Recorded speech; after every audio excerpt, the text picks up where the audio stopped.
A little while back, I was on Broad and Norris, and out of the corner of my eye, I saw a man pushing a shopping cart. At first, I thought it was another homeless man schlepping around his entire life, but I looked again, and I noticed the entire cart was filled with artwork. It's how Charles Hayes has been showcasing his work for the past 3 months. Every few days, he'll load canvases, lamps, and anything he's put a paintbrush to into his cart to display them in the area around his apartment at the Regency on Broad and Girard.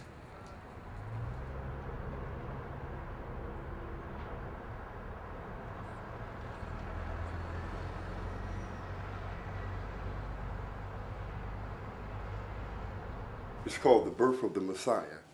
It's the story of Jesus. These are angels here. Hayes' work isn't a flooring demonstration of craftsmanship. You don't wonder how he created certain colors or what techniques he used. It's very straightforward. But there's a spirituality, a depth of thought and feeling that reveals itself in his work. Down through the birth of a woman. This is the crucifixion.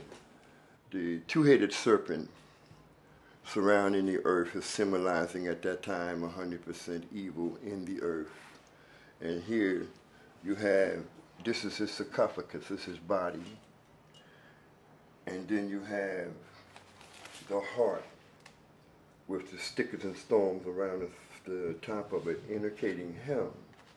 And you have like where he was pierced in the side. He left school at 8, and his lack of formal education isn't hidden in his work. One piece, about a lover who abandoned him, has elements that seem almost childish, but the emotional intensity could only be that of a man who has lived an adult life of tragedy. Nearly all feature his signature of two hands cupping a heart.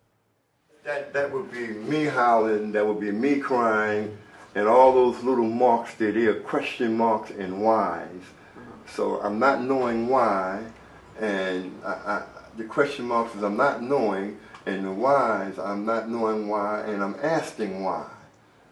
Hayes got off the streets 3 years ago after nearly a lifetime of homelessness and addiction. It was at the Ridge Avenue Men's Shelter that he picked up painting. The first picture I painted, it was so realistic, it looked like it had just jumped out at me. It just frightened me, and it was just so lively. It blew me out of the water. And then I drew that one.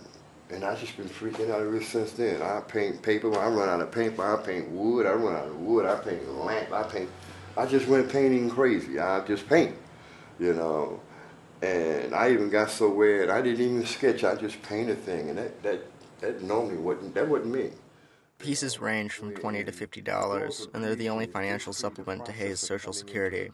The money not spent on painting and living all goes into Heart to Heart, an umbrella-safe sex group Hayes is still, and perhaps always will be, in the process of starting up. The two hearts that I use there is an organization that I'm trying to start like a safe sex function, and I'm calling it a Heart to Heart safe sex empowerment support group.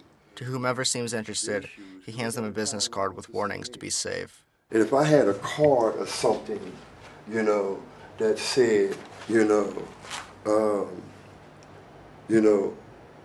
never ride a horse without a saddle, you know what I mean, with a condom, and that's something that I have in my pocket, you know what I mean, that I probably would have thought, or would have made me thought.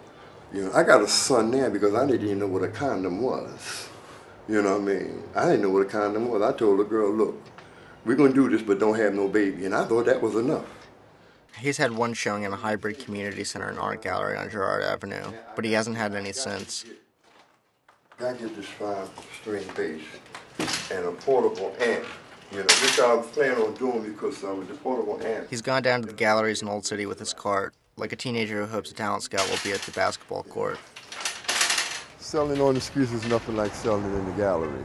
But I bumped into people, you know, that don't go to art galleries, you know, but they're still interested in art, you know.